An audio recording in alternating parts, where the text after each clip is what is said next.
bucka. Haha. You know the deal. So if we look back at this example where we had y equals 5x, I've chosen two different coordinates here than we used before. Well, the first one is the same. I start at 630 here, so x is 6 and y is 30. And then the second coordinate I chose is here, which is where x is 10 and y is 50. And you'll notice I'm choosing coordinates where it's really easy to see what the x and the y value are because they're right on the grid lines, right? So 630 I can see is exactly 6 because it's right on this line and right on this line. So I can tell exactly what x and y are. Well, to calculate the rise here, because we're going to do rise over run, I'm going to look at the y values again. And as I mentioned before, really what we're doing here is we're subtracting the y values to see how tall that rise is. It's two squares, but remember each square is 10 values of y. So the rise here is 20 because that's what we get when we subtract the y values. So we actually have another equation for slope where in the numerator we calculate the difference in y, and a symbol we use for difference is a triangle. And the way we say that triangle is delta. So to calculate the rise, we subtract the y values. So that's the difference in y. To calculate the run, it's the difference in x values. And here our x values are 10 and 6. In this case, our x values are going up by 1, so there are 4 squares, which means a total of 4. But that's because the unit there is 1. Well, I got that run by subtracting the x values, the difference of the x values, and the difference in x is called delta x. And even one more equation, to calculate delta y, we're subtracting the y values, one y value minus the other y value. I'm going to choose to subtract the bigger one minus the smaller one here. Because I have two different y values, I can't just call it y minus y, because that would mean that they'd be the same values. 50 here is a y value, and 30 is a y value. They're different numbers, but they're both y values, so I have to assign that in some way. And the way we do that is we call the first one y2, and the second one we call y1. y2 minus y1 for the difference in y, and then x2 minus x1 for the difference in x. Now it doesn't really matter which direction you subtract. I could do 5 minus 30, and 5 minus 30 would give me 20. If I do 5 minus 30 for the y, I have to do 10 minus 6 for the x. Whatever direction you go for the y, you have to go for the x. So I have to do 10 minus 6, which is 4. And 20 divided by 4 is 5, which is our slope for this line. If I went the other way, suppose I started with 30 and subtracted 50.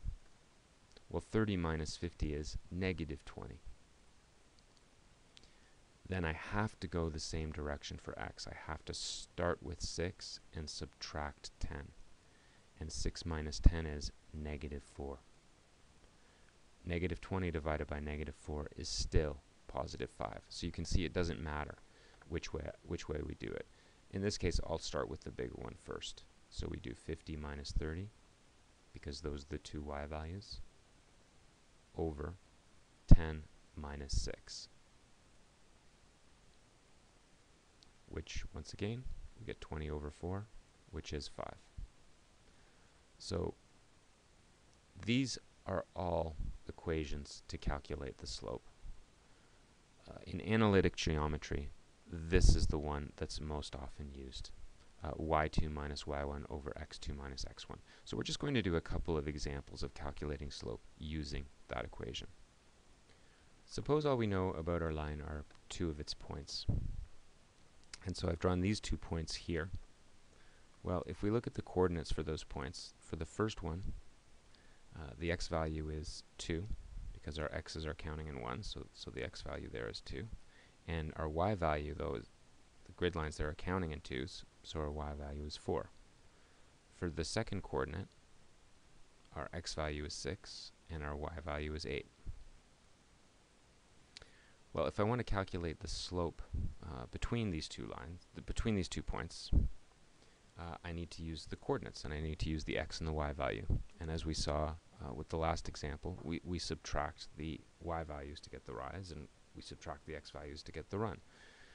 Now, we're going to use a symbol here for slope, and the symbol that we usually use for slope is m. And so our equation for m that we came up with for rise over run is y2 minus y1 over x2 minus x1. So if I look at the coordinates here, I'm going to start with the higher point because I want to use bigger values first. So my y value that I'm going to start with here is 8. That's going to be my y2. And my other y value is 4. So I'm going to subtract 8 minus 4. Now, because I went in this direction, I subtracted 8 minus 4 for my y values. I have to go in the same direction for my x values, so we have to do 6 minus 2. So when we simplify that, we get 4 over 4, which is 1. So if we were to join those 2 points together with a line, the slope of that line is 1. The rise over the run is 1. So that's our rate of change here. Well, if we look at a table of values for this line that we have here, I can see the 2 points that I drew there. One where x is 2 and y is 4, and the other where x is 6 and y is 8.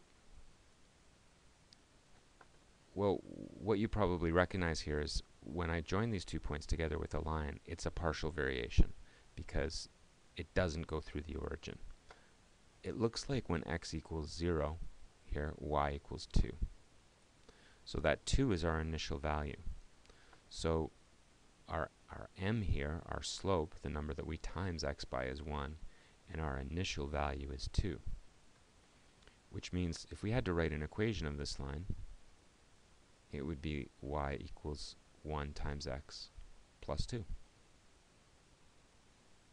So you can see our slope goes here in front of x. That's always the number that we're timesing by. And our initial value, when x equals 0, what y equals, goes here. Now, another term for that initial value, when x equals 0, is the y-intercept. And it's called the y-intercept because it's where the line touches the y-axis. The line can go on forever. Some students often think, well, the line starts here. It doesn't really start here. It goes through that point.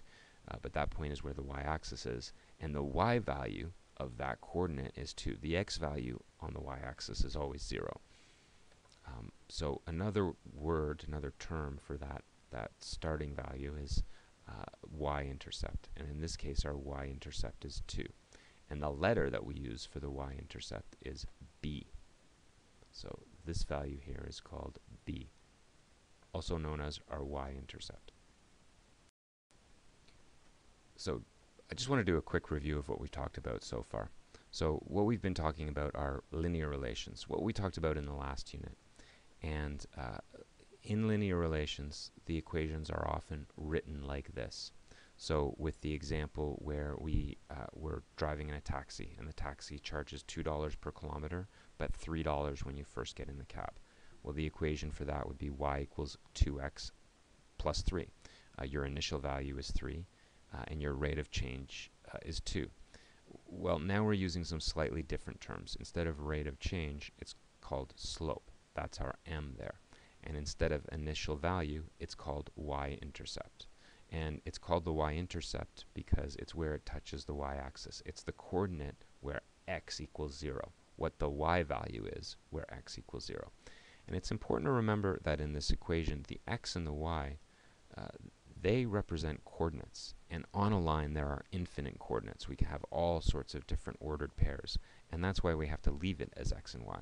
But typically, the slope stays the same and the y-intercept stays the same, as long as the line isn't changing. and we calculate slope. The symbol for slope is m, and we calculate slope by doing the rise over the run. More precisely, to get the rise and the run, we subtract the y values in the numerator and subtract the x values in the denominator. So to finish off our introduction to analytic geometry and really introduction to slope, I want you to try to calculate the slope of the line between each pair of points using the equation y2 minus y1 over x2 minus x1. So use that equation for each one of these, each pair of points here. Calculate the slope of the line between each of those points, and then calculate the slope of this line. So what you're going to have to do there is pick two coordinates, and remember, pick two where it's really easy to see what the x value is and the y value. Just be careful of the scale. Here the x values are counting in ones, but the y values are counting in tens. If you're able to do that, congratulations, you now have a firm understanding of how to calculate the slope of a